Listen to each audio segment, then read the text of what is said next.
The Bible says, so I went down to the potter's house, and there he was working at his will.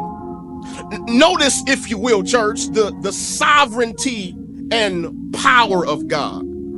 There the clay sits, subjected to and under the dominion of the potter who has owner's rights, the potter who has incontestable privilege, the potter whose purposes is inflexible, who has the irresistible ability to form and mold the universe to suit himself. The potter who carries out his agenda and answers to no one. The potter who has no board of directors or no voters to whom he must respond to. The potter, the one whom the wind and trees and even the animals seek to please him. That same potter looks down at the blemished mound of clay, and instead of throwing us all away, watch this, which he has the authority to do so, but instead he decides to put his hands on us, church. And in fact, the text says that the vessel he was making of clay was spoiled. Don't miss that.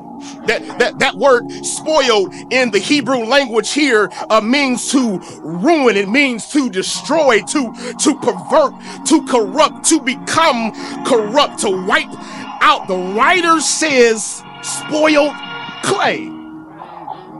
Did you see that, church?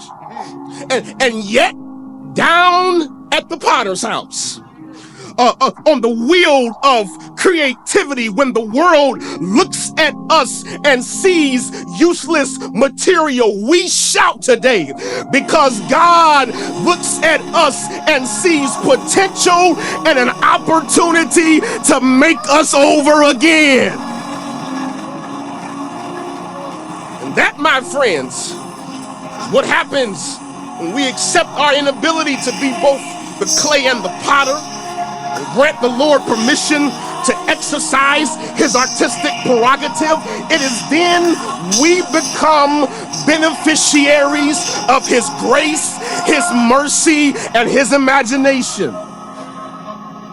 That's how he can take an alcoholic and drug abuser, deliver them, and then use their testimony to help free somebody else. Do you hear me, church?